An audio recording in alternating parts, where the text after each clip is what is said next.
In this episode of No Cost Extension, we're going to hear from grassroots organizations from the first cohort of the Pride Fund.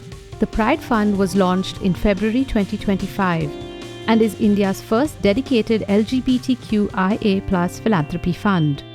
It is aimed at bridging the persistent funding gap experienced by India's LGBTQIA+ communities and LGBTQIA+ affirmative organizations with sustained, structured, and patient philanthropy to empower meaningful on-the-ground change.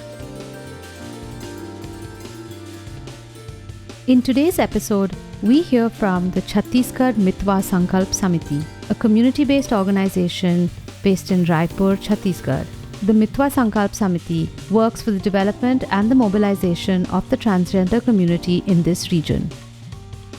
मेरा नाम विद्या राजपूत है और मैं Chhattisgarh middle India से हूँ और हमारा organisation है मितवा और हम लोगों ने अपने ऑर्गेनाइजेशन को 2009 में बनाया और ऑर्गेनाइजेशन बनाने का उद्देश्य यही था कि जो कम्युनिटी के लिए जो सोसाइटी की सोच है या जो गवर्नमेंट की सोच है वो बिल्कुल भी पॉजिटिव नहीं है, या तो बहुत न्यूट्रल है या नेग्लेंसी है या हेटेड है।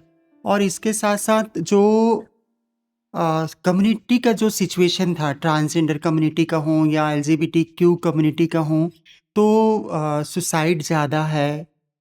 ट्रांसजेंडर या LGBTQ कम्युनिटी में से ज़्यादातर लोगों की शादी नहीं होती है, तो वो जो अकेलापन है जो लोगों को डिप्रेशन में लेके चला जाता है, बुलिंग है। और उसके बाद अगर जॉब की बात करूं तो पूरी कम्युनिटी को अपनी आइडेंटिटी के साथ में कहीं जॉब नहीं मिलता और मेल फीमेल के साथ साथ ट्रांसजेंडर का कहीं कॉलम नहीं होना, रिजर्वेशन नहीं होना, सोशल सिक्योरिटी स्कीम नहीं होना। इस विषय पे कहीं पे सेमिनार वर्कशॉप या स्कूल करिकुलम में ये चीज़ें नहीं हैं। Who is transgender, how to treat transgender और आइडेंटिफाई क्या है, प्रॉब्लम क्या है, मतलब ना सोसाइटी मैग्निज्म में है और ना ही गवर्नमेंट स्ट्रक्चर में ट्रांसजेंडर कम्युनिटी है। और आई फील कि लोग मुझसे इतनी क्यों नफरत करते हैं और मेरी क्या गलती है।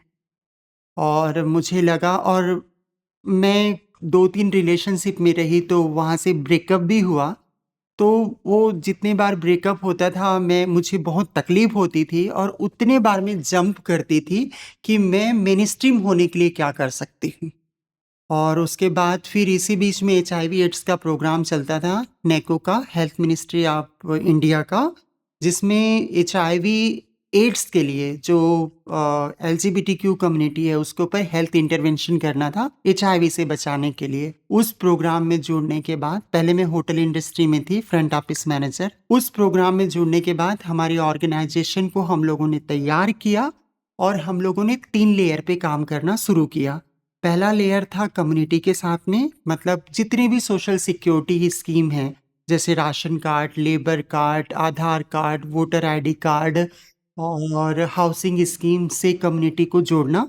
दूसरा, सोसाइटी में ट्रांसजेंडर को लेके अवेयरनेस प्रोग्राम करना, उनको सेंसिटाइज करना और कम्युनिटी के साथ में मेल जोल वाले प्रोग्राम करना और विजुअलाइजेशन के लिए प्रोग्राम कराना। जैसे कि हम लोगों ने 2012 में एक थर्ड जेंडर स्पोर्ट्स मीट कराया था और नेशनल प्रोग्राम था, वो नेशनल मीट कराया था। उसके बाद 2019 में हमने जो 15 ट्रांस वुमेन थी उसके जो पार्टनर थे, मेल पार्टनर थे या ट्रांसमेन पार्टनर थे, उसके साथ में हम लोगों ने एक सामूहिक विवाह का प्रोग्राम किया था। वो भी सारे कंट्रीज में वो खबर गई। और फिर तीसरा जो बड़ी चीज़ थी वो थी कि हम लोगों ने सरकार के साथ, अब तीसरा लेयर, हम सरकार के साथ काम करना शुरू किए। सरकार के साथ काम करने के साथ साथ हम लोगों ने सबसे पहले ट्रांसजेंडर वेलफेयर बोर्ड बनाया, हर डिस्ट्रिक्ट पे ट्रांसजेंडर वेलफेयर कमेटी बनी। उसके बाद जितने भी वैकेंसियाँ आती थी उसमें मेल फीमेल का साथ साथ ट्रांसजेंडर का भी कालम आने लगा और स्कूल करिकुलम और कॉलेज करिकुलम में ट्रांसजेंडर सब्जेक्ट को इनरोल किया गया और वो सब हमारे ऑर्गेनाइजेशन के द्वारा किया गया। और उसके बाद फिर लिटरेचर के सेक्टर में, मीडिया के सेक्टर में, स्पोर्ट्स के सेक्टर में हम लोगों ने सारे पॉलिसी डेवलप किया और उसके बाद पुलिस डिपार्टमेंट के साथ में फाइनली हम लोगों ने जो है वो एडवोकेसी किया और थर्ड जेंडर ट्रांसजेंडर का कालम आया और कालम आने के बाद पहली बार 2018 में उन्होंने ट्रांसजेंडर का कालम दिया। अब चैलेंज था कि कम्युनिटी को लोगों को मोबिलाइज करना और उनके आइडेंटिटी के साथ में उन्हें मैदान तक लेके जाना, प्रैक्टिस कराना, दूसरे पुलिस के कैंडिडेट थे वो बुलिंग ना करे उसको रोकना और कम्युनिटी को तैयार करना कि वो सोसाइटी में इनरोल हो जाए और सोसाइटी को तैयार करना कि वो कम्युनिटी को एक्सेप्ट कर ले। और फाइनली 2 लॉकडाउन के बाद सेकेंड लॉकडाउन के बाद फिर से री-फिजिकल एग्ज़ाम हुआ और 13 ट्रांस वुमेन जो है वो एज अ ट्रांसजेंडर कांस्टेबल सामने आए। और 22 में एक स्पेशल विंग होता है पुलिस का जो नक्सलवादियों से लड़ता है, तो वहाँ बस्तर के छोटे छोटे गांव से ट्रांसजेंडर अपनी आइडेंटिटी के साथ में आए और 15 अगस्त 2022 को जो है वो 9 ट्रांस वुमेन बस्तर फाइटर्स के रूप में सामने आए। और इसमें सबसे बड़ा जो बदलाव आया है कि अभी जो वैकेंसी निकली है 23-24 में, उसमें लगभग 50 लोग कम्युनिटी से कम आउट हुए और एग्ज़ाम का प्रिपरेशन कर रहे हैं। तो यही चेंज मुझे चाहिए था कि वो अपने सपने के लिए जिए।